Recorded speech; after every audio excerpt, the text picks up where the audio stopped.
नमस्कार, हमारा नाम है समरीन और आपने देखना शुरू कर दिया है लाइव सिटीज। देखिए, बीपीएससी टीआरई 4.0 पर सबकी निगाहें टिकी हुई हैं और आप जानते हैं कि शिक्षा विभाग का जिम्मा एक बार फिर से सुनील कुमार के कंधों पर आया है और आपने देखा है कि पदभार संभालते ही एक्शन में आ गए हैं मंत्री सुनील कुमार और लगातार बैठक पर बैठक भी कर रहे हैं। देखिए, कुछ दिन पहले शिक्षा मंत्री सुनील कुमार ने बड़ी बैठक की थी और इस बैठक के भीतर उन्होंने बीपीएससी टीआरई 4.0 को लेकर के भी बड़ा आदेश दे दिया था। क्या था वो आदेश? सब कुछ हम आपको तफसील के साथ इस वीडियो में बताएंगे। तो एक बार फिर से इस मुद्दे पर सीधी बातचीत करने के लिए हमारे साथ सीनियर जर्नलिस्ट अरुण पांडे जी हैं। सबसे पहले बहुत शुक्रिया धन्यवाद आपको भी जी। सबसे पहले तो अरुण जी, हम आपसे जानना चाहेंगे क्योंकि आपने भी देखा है, लगातार आप देख रहे हैं कि शिक्षा मंत्री बैठक पर बैठक कर रहे हैं और हाल ही में उन्होंने एक बैठक की थी जिसमें उन्होंने बीपीएससी टीआरई 4.0 को लेकर के बड़ा आदेश दे दिया था। क्या था वो आदेश? देखिए, अभी 18वीं विधानसभा के चुनाव में सत्तारूढ़ एनडीए को मुख्यमंत्री नीतीश कुमार के नेतृत्व में एक प्रचंड बहुमत मिला और 10वीं बार चीफ मिनिस्टर बने। इसके बाद इस सरकार की पहली प्राथमिकता है नौकरी और रोजगार। खुद मुख्यमंत्री ने इस संबंध में स्पष्ट निर्देश दिया, बातें की कि भाई ट्वीट किया और अपना ध्येय लक्ष्य बताया कि हमने जो जनता को वादा किया है कि अगले 5 साल में जो नए इस विधानसभा चुनाव के बाद जो साल 25 से 30 इसमें 1 करोड़ नौकरी और रोजगार देंगे। स्वाभाविक है कि बिहार सरकार के जो 40-41 विभाग हैं उसमें शिक्षा, स्वास्थ्य और गृह विभाग, ये 3 विभाग में सबसे अधिक वर्किंग फोर्स हैं। शिक्षा विभाग में 6 लाख से अधिक तो शिक्षक ही हैं और 1 लाख कर्मचारी हैं, तो 7 लाख वर्किंग फोर्स वाला ये विभाग हो गया। और कुछ 76,000 से अधिक स्कूल हैं, 2 करोड़ बच्चे हैं। हर साल लड़के पास करते हैं, शिक्षकों रिटायर होते हैं, शिक्षक कमी होती है। तो स्वाभाविक कि अनवरत तरीके से पिछले वर्षों में थोड़ा बहुत शिथिलता रही, कमी रही कि शिक्षकों के पद, डॉक्टर के पद, स्वास्थ्यकर्मी के पद, सिपाही के पद, सब विभाग में बड़ी संख्या में नियुक्तियां नहीं भरी जा सकी। ये कारण था कि आपने देखा कि चुनाव के पहले नीतीश गवर्नमेंट ने जो बीपीएससी के माध्यम से शिक्षक नियुक्ति का फैसला लिया तो 3 चरणों में तो नियुक्ति हो गई। कोई अब वो 2-2.5 लाख शिक्षक नियुक्त हो गए बीपीएससी से। अब चौथे चरण के लिए भी कार्रवाई शुरू ही हो चुकी थी। अभी चुनाव के पहले शिक्षकों ने इसके लिए बड़ा, खासकर अभ्यर्थियों ने आंदोलन किया कि आप जल्दी लीजिए, चुनाव के पहले लीजिए। लेकिन अब वो समय नहीं रह गया था कि अक्टूबर-नवंबर में सारी प्रक्रिया शुरू हो जानी थी और 22 नवंबर के पहले हर हाल में नई विधानसभा के लिए चुनाव हो जाना था। तो सारी प्रक्रिया के बाद भी जो खासकर शिक्षा विभाग की चर्चा आपने की कि शिक्षा मंत्री फिर से बन गए, विभाग वही, मंत्री वही, कार्यक्रम और नीतियां वही, लक्ष्य को अब पूरा करना है। इस दिशा में शिक्षा मंत्री सुनील कुमार जी ने विभाग के सभी अधिकारियों की एसीएस सिद्धार्थ है, प्राथमिक शिक्षा, माध्यमिक शिक्षा ने सीबी राजन जी थे और इसके बाद उच्च शिक्षा, सभी विभाग के उच्च पदस्थ अधिकारियों के साथ उन्होंने रिव्यू बैठक की और सबका स्टेटस जाना और कहा कि भाई हमको टाइम बाउंड जो अब लक्ष्य कब कहीं किसी में देर हुई, कुताही हुई तो अब नहीं चलने वाली है, लक्ष्य पूरा करना है। मुख्यमंत्री ने कही दिया है कि भाई जनवरी में विज्ञापन सभी विभाग में अब तो जो भी है निकलेगा, कार्रवाई शुरू करेंगे। तो टीआर 4 तो शिक्षा विभाग के लिए ज्वलंत मुद्दा था। इस बीच में जब चुनाव प्रक्रिया थमी थी तो शिक्षक नियुक्ति में जो एक चर्चा आपने पहले भी की है कि स्कूलों में शिक्षकों की कमी अभी भी है, तो शिक्षक चाहिए, तो शिक्षक के लिए रिव्यू होना था। अभी तो स्कूलों में पोस्टिंग हो रही है, ट्रांसफर पोस्टिंग की भी एक प्रक्रिया आपने देखा कि चालू ही है कि अभी सबको 5-5 पर बीपीएससी टीआरई 4.0 तो टीआर 4 में भी देखिए अभी आदेश ये है कि इसको हर हाल में, देखिए जनवरी की बात मैंने की, अब तो 2-3 दिन बचे हैं, वही दिन बचे हैं। दिसंबर महीने में मुझे लगता है कि सभी जिलों से रिक्ति आ जाएगी, उसका रोस्टर तय हो जाएगा, शिक्षक का जिलावार, प्रमंडलवार जो सिस्टम है लागू, और इसके बाद टीआर 4 के लिए जब कंक्रीट रिक्ति मिल जाएगी।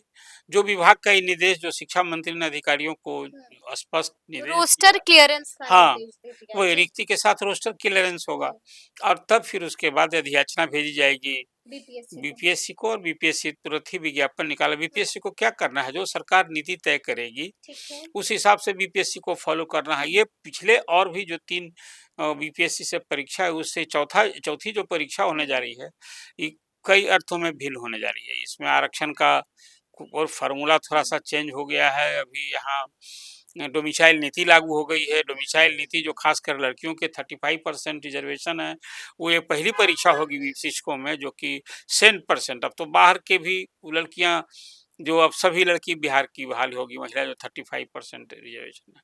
तो टीआर 4 के लिए दिसंबर में निश्चित रूप से वो सारी प्रक्रिया नियुक्ति की हो जाएगी। और देखिए, अब संख्या के बारे में अभी फिलहाल मैं कहूँ हाँ, कि क्योंकि 50 ये बड़ा सवाल बना हुआ है कि क्या सीटों की संख्या को बढ़ाया जाएगा?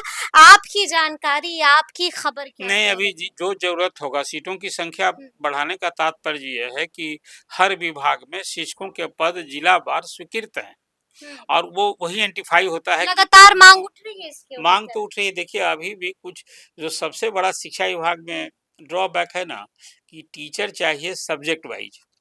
सब विषय की पढ़ाई हो रही है। एक आप कोई विषय में शिक्षकों की संख्या ज्यादा है, किसी विषय में खासकर अभी भी आपको याद होगा कि मैथ, इंग्लिश साइंस और साइंस ये विषय हैं जिसमें शिक्षकों की अभी भी अपेक्षित संख्या और जरूरी है। क्लास 1 से लेके और इंटर तक में अब तो सब विषय की शिक्षक की जरूरत है। यहीं पर कठिनाई हो रही है विभाग को और उस हिसाब से सब जगह है। अभी इस ट्रांसफर पोस्टिंग की कार्रवाई जो अभी दिसंबर में पूरी हो जाएगी, इंटर डिस्ट्रिक्ट वाला, उससे एक और तस्वीर। अभी सब लोग तो डिस्ट्रिक्ट में डीएम की अध्यक्षता में। तो क्या विभाग विचार कर रहा है सीटों की संख्या को बढ़ाने को लेकर? देखिए, जब एक बार स्टेटस मिल जाएगा सीट की संख्या, तो कोई शिक्षकों की जरूरत है, ये जब आकलन हो जाएगा। मैं यही बात आपसे बार बार ये कह रहा हूँ, अभ्यर्थी तो चाहते हैं कि फिर पिछली जो 3 परीक्षा है उसी तरह से लाख की संख्या में विज्ञापन निकले, लेकिन अब शायद वो मैंने आपसे पहले भी कहा है कि अब लाख की संख्या में एक बार विज्ञापन नहीं निकलने जा रहा है। नहीं, लेकिन हर साल शिक्षकों की नियुक्ति होगी। आपको याद होगा ये बात कभी सरकार ने कहा था, ये कहा था कि 2 बार स्टेट लिया करेंगे साल में, ये भी नहीं हो पाया। कहा था कि 2 बार स्कूल एग्जामिनेशन बोर्ड की ओर से आनंद किशोर ने ये बयान दिया था कि ये भी नहीं हो पाया। और दूसरी बार कहा गया था कि कम से कम 30, 35, 40 हजार शिक्षकों की हर साल बहाली होगी। ये यदि क्रम चालू हो जाएगा, अभी तो इस साल कुछ ज्यादा करना ही होगा। मुझे लगता है कि किसी भी स्थिति में 50 से 60 हजार शिक्षकों की वैकेंसी सामने आएगी और उसी संख्या में जो 27 हजार की संख्या है ना, वो बढ़नी तय है। हाँ, और बढ़नी तय इसलिए भी है कि थोड़ा सरकार जो अभी जो पहले से रिटायर भी तो करेंगे शिक्षक, तो इस हिसाब से वो शिक्षकों की नियुक्ति होगी। प्रक्रिया पूरी होते हुए तो 2-3 महीने लग जाते हैं। तो कुल मिला-जुला के मतलब टीआर 4 निश्चित रूप से नए साल में जो शिक्षक अभ्यर्थी हैं उनके लिए एक सुनहला अवसर मिलने वाला है, एक अच्छी खबर मिलने वाली है। अच्छी खबर और सुनहरा अवसर मिलने जा रहा है हमारे शिक्षकों को। अच्छा, हम आपसे ये भी समझना चाहेंगे अरुण जी, जैसा कि मैंने शुरू में कहा कि बिल्कुल एक्शन मोड में दिखाई दे रहे हैं शिक्षा मंत्री सुनील कुमार इस बार, और लगातार बैठक पर बैठक भी कर रहे हैं। क्या कुछ तय हो रहा है बैठक के भीतर? देखिए, तय तो सब कुछ पहले से तय है।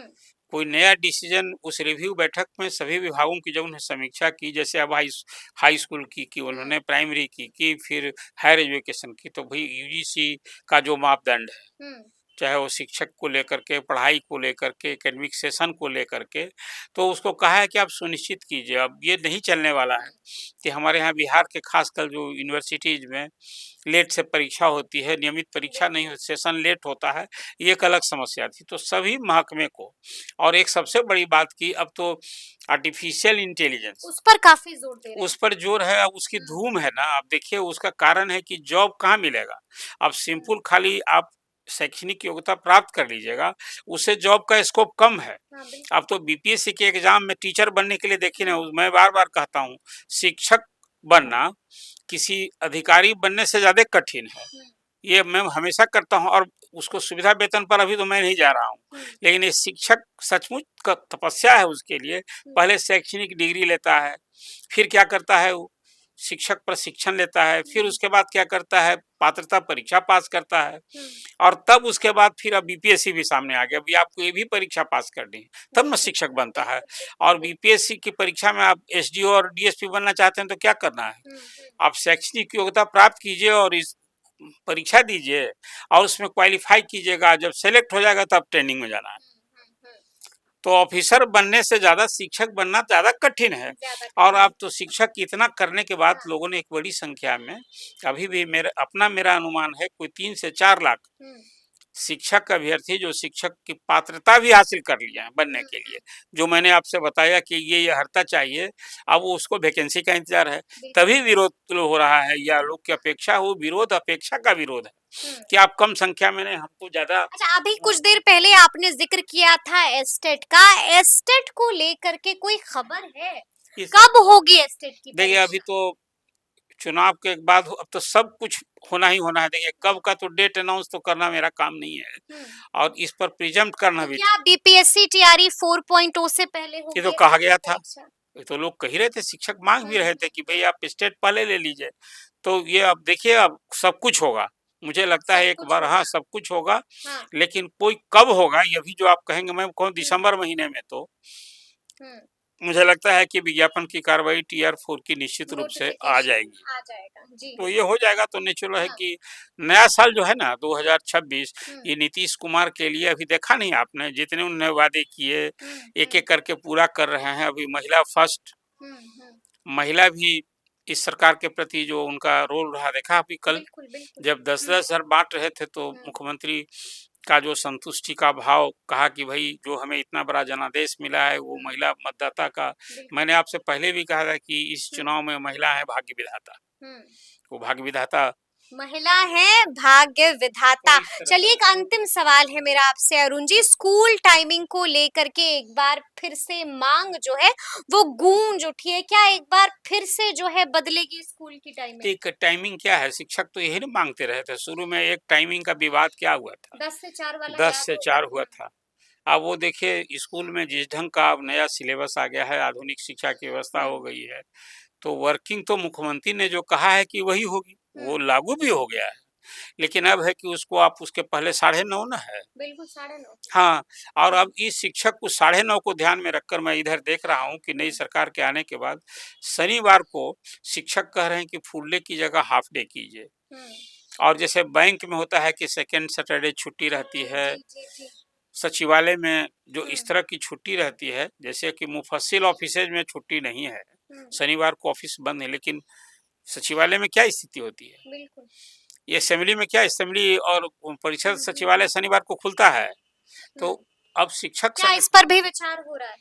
अभी तो कहा है एसीएस से लोगों ने, वी राजेंद्र को उन्होंने, लोगों ने शिक्षक संगठन की ओर से ज्ञापन दिया गया है, तो वो मौखिक से थोड़े भरोसा दिए हैं कि ठीक इस पर सरकार विचार करेगी। तो एक नई मांग अभी जिसको कहिए यही सामने आई है, कि आप शनिवार को हाफ कीजिए, और टाइमिंग तो जब सब सेशन के हिसाब से, मौसम के हिसाब से, हमारे यहाँ तो गर्मी की छुट्टी, फिर मॉर्निंग डे आवर, ये सब तो पहले से तय है ना, तो इसमें कोई मुझे लगता है 10 से 4 तो चुनाव के पहले ही हो गया। पाठक जी भले जाते जाते 8 महीना 10 महीना मुख्यमंत्री के आदेश को भी झुलाते रहे, तो सब हो गया था। अब स्कूल की टाइमिंग में कोई और मुझे नहीं लग रहा है कि चेंज होना है, वो तो 4 बजे तक रहेगा। अब काम भी अब हो गया है, देखिए शिक्षक लोग को 4 बजे, अभी भी कुछ तो फीडबैक इधर जब आपसे शिक्षा पर बात कर रहे हैं, तो शिक्षकों को भी स्कूल में आज भी कुछ बहुत सारे चीज में बहुत सुधार की जरूरत है। सिस्टम सरकार की जो मंशा है ना, आज भी सर जमीन पर इतनी सारी कोताही सुनने को मिलती है, तो पीड़ा होती है। आखिर कोई सरकार क्या करे, तो शिक्षक चाहे वो यही ना परीक्षा में शिक्षक समय से स्कूल जाएं, शिक्षकों को पढ़ावें और गुणवत्तापूर्ण शिक्षा दें बच्चों को। सब गुणवत्तापूर्ण जो है ना, अभी गुणवत्तापूर्ण शिक्षा जुमला ही बना हुआ है। चलिए तो अब देखना होगा कि आगे आगे बिहार में क्या क्या होता है। तो फिर ये पूरी चर्चा, ये पूरी बातचीत और ये पूरा वीडियो आपको कैसा लगा है, कमेंट करके हमें जरूर बताइएगा। तो ऐसे तमाम अपडेट्स के लिए बिल्कुल ऐसे ही हमारे साथ बने रहिएगा और देखते रहिएगा लाइव सिटीज। बहुत शुक्रिया।